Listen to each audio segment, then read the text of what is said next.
Let us pray. O God, fill our hearts with prophetic zeal for your house, for your holiness, for your kingdom, and for your grace. Fill your church with the transparency of heart that honors you, until the day when all our shortcomings are transformed by your grace, all scarcity suffused with your abundance, and all disorder healed by your mercy. May the words of my mouth and the meditations of all of our hearts be acceptable in thy sight, O Lord. Amen. My dear friends, hard to believe that just 2 Sundays ago, I greeted you near the beginning of our Lenten journey, as we listened to God speak of covenant and love to Noah on the ark and Jesus in the Jordan. Last week, we listened to Jesus speak to Peter of his determination to do God's work, whatever the cost, as joy helped us reflect on what might keep us from doing God's work. And today, this 3rd Sunday of Lent finds us halfway through our journey of prayer, fasting, and almsgiving, a journey toward God, each other, and our own fullest selves. In fasting, we've made space, slowing our consumption, silencing the distractions, simplifying our lives to make room for that communion with ourselves and the divine that is the essence of prayer. A prayer that in turn quickens our almsgiving, that we might meet the world's needs with our time, talent, and treasure. In this way, we journey toward an abiding sense of God's presence, an unguarded sense of ourselves, and a deepened awareness of the needs of this world. But here, halfway through the slowing and the silencing and the simplifying, we're brought up short by this shocking scene in the temple. Tables clatter and crash amongst the pillars, the columns, the change, the coins of the money changers ringing as they skitter along the marble tiles. Merchants shouting and shoving as they seek refuge from the whip of cords cracking above their heads. And all this even as fleeing cattle and sheep add to the confusion. And in the midst of this chaos, sweating with exertion, disheveled, voice raised in anger, Jesus cries out, "Take these things out of here. Stop making God's house a marketplace." Can you imagine? Who is this Jesus? What is this chaos that we've stumbled upon in the midst of our Lenten contemplation? And what does it tell us about who we are, how we're to be, our relationship to the God whose house Jesus is so intent on cleansing? As I've contemplated this scene, thinking of Jesus turning over these tables in the temple, I've become increasingly convinced that we might find one of the keys to this story right here at this table. This Sunday is Communion Sunday, and in a few moments, Joy and I will celebrate the communion that we long to celebrate in person with you, when it's safe to gather once more in this sanctuary, our own temple. For now, I'd like to take a moment to think about the communion we celebrate here at this table and how it relates to our gospel passage for today and this week's Lenten theme of compassion across racial and economic divides. When we hear today's story, we tend to focus on the actions and words of Jesus in the temple. A sound choice. But we may miss what we've been told before things get exciting. We've been told that the Passover was near. This is the occasion for Jesus going up to Jerusalem in the first place, to celebrate the Passover feast. And what does Passover commemorate? You may remember from our journey with the Israelites last summer that God's commands to God's people are to celebrate the Passover in remembrance for God delivering them from Egypt. They were to slaughter a lamb, marking their doorposts with blood so that God would pass over their houses when God came to strike down the Egyptians. Then the lamb was to be eaten as part of the Passover feast. And thus shall you eat it, says God. Your loins girt, sandals on your feet, staff in hand. You shall eat it in haste. And should a household be too small to have a lamb? It must take together with its neighbor, each sharing in proportion to their needs.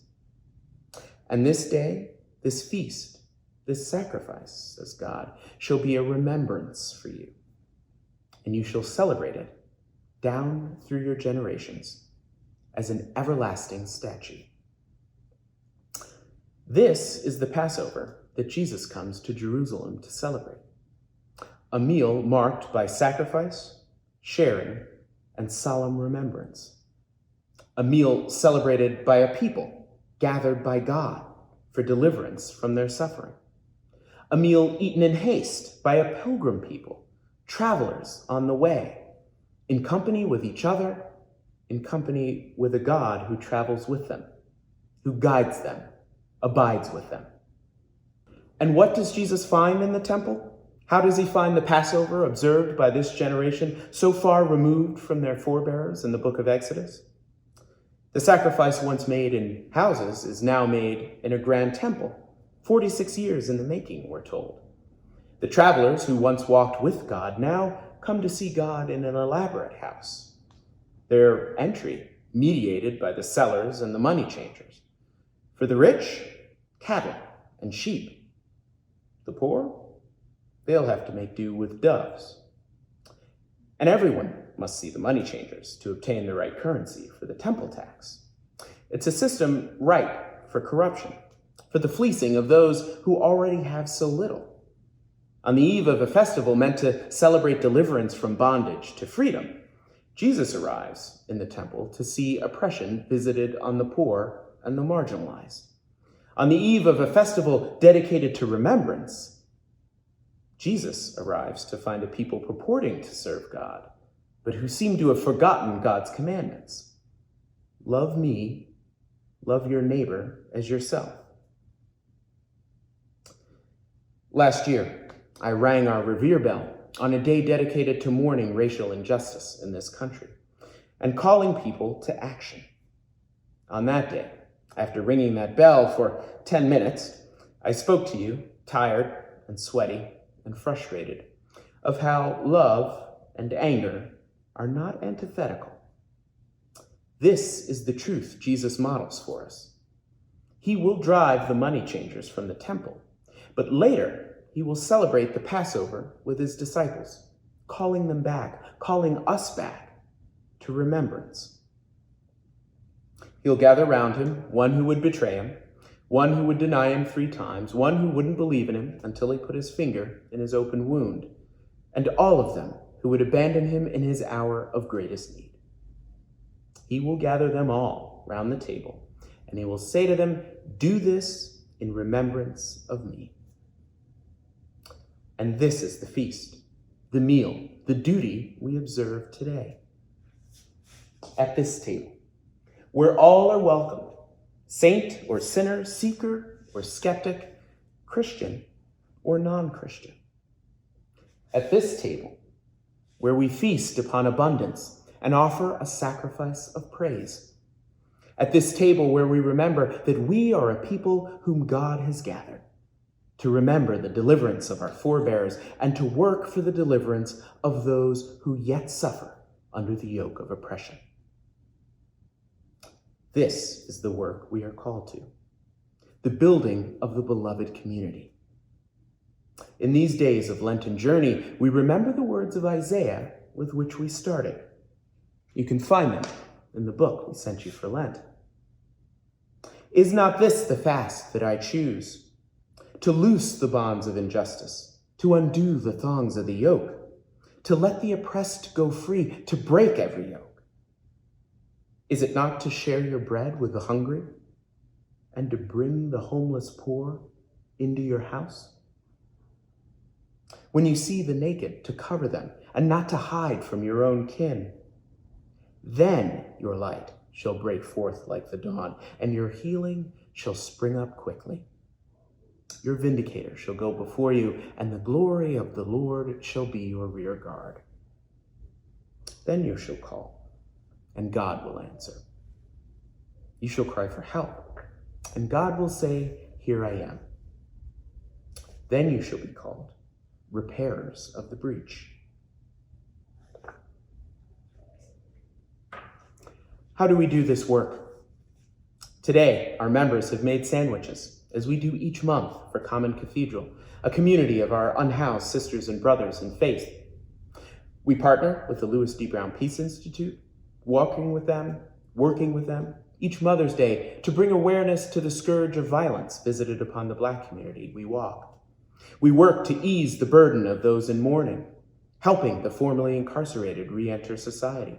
We work with the Unitarian Universalist Urban Ministry, supporting victims of domestic violence, encouraging artists of color and underrepresented communities, mentoring disadvantaged youth.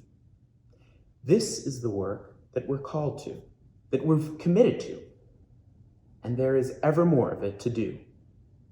This work requires our time, our talent, and our treasure. It is not for the Community Action Committee alone, but for each one of us. We're also engaged in a memorial project led by Dean Denniston, Miguel Gomez-Ibanez, and Cliff Allen.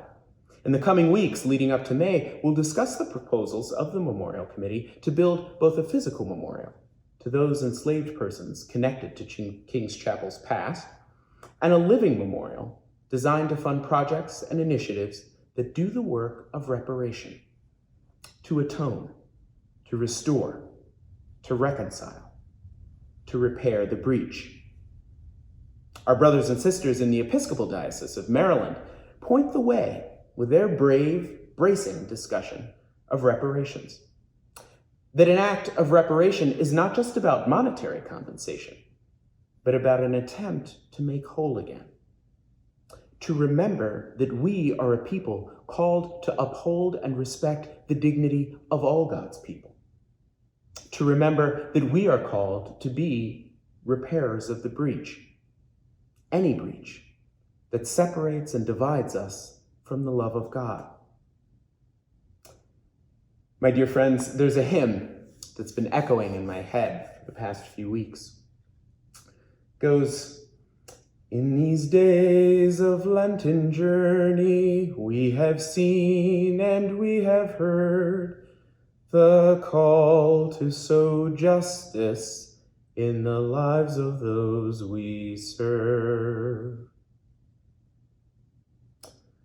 Who are we, dear friends? Not a social club for do-gooders, but a church.